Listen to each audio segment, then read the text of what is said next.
नमस्कार दोस्तों, आज हम आपको सत्तू यानी सतुआनी का त्योहार कब मनाया जाएगा इस बारे में बताने जा रहे हैं। इस बार यह त्योहार 14 अप्रैल को मनाया जाएगा। सतुआन यानी सत्तू का पर्व बैसाख मास के कृष्ण पक्ष की 9वीं तिथि को मनाया जाता है। इस दिन ब्रह्म मुहूर्त में स्नान करने का विशेष फल होता है, क्योंकि संक्रांति की पूजा अपने आप में विशेष महत्व रखती है। इस दिन सूर्य देव की आराधना का भी विशेष विधान होता है, साथ ही विष्णु भगवान की पूजा का भी विशेष विधान होता है। तो इस दिन जल्दी उठ के स्नान आदि से निवृत्त होने के बाद, स्नान करने के बाद स्वच्छ वस्त्र धारण करके सूर्य भगवान की उपासना करें, उन्हें जल अर्पण करें। इसके बाद घर के मंदिर में पूजन करें और फिर तुलसी माता का पूजन करें। पूजन में सूर्य भगवान को, घर के भगवान को और तुलसी माता को सत्तू का भोग अवश्य लगाएं। इसी के साथ मिट्टी के पात्र में जल से भरा हुआ एक घड़ा रखें। पूजा पाठ करने के बाद इस सत्तू को प्रसाद के रूप में ग्रहण कर सकते हैं, लोगों को दान भी दे सकते हैं। इस दिन सत्तू का दान करना विशेष फलदायी होता है, कामनाओं की पूर्ति करता है। इस त्योहार को सतुआनी एवं सिरुआ विसुआ के नाम से भी जाना जाता है। जब भगवान सूर्य मीन राशि से मेष राशि में प्रवेश करते हैं और अपनी उत्तरायण की आदि परिक्रमा को पूरा कर लेते हैं, तब सतुआनी यानी सतुआ पर्व मनाया जाता है और आज ही से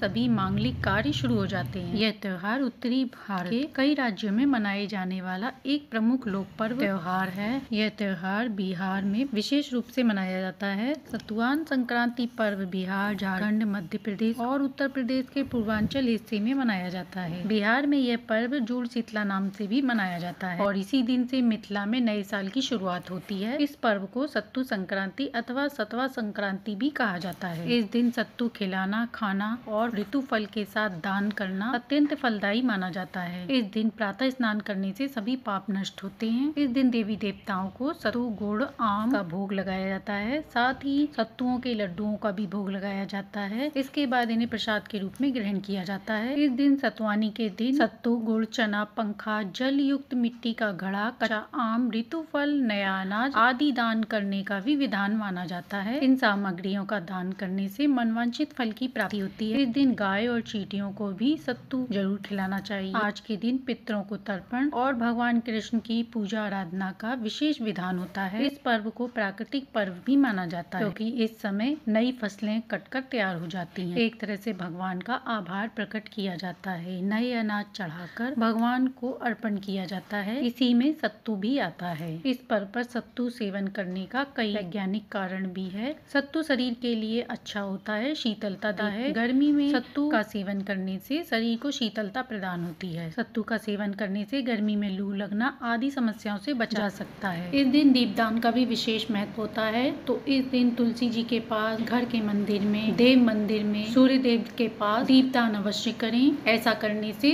सुख संपत्ति में वृद्धि होती है। तो ये थी सत्तू संक्रांति की कुछ पूजा विधि, कुछ जानकारी अच्छी लगी हो तो लाइक एंड सब्सक्राइब करें।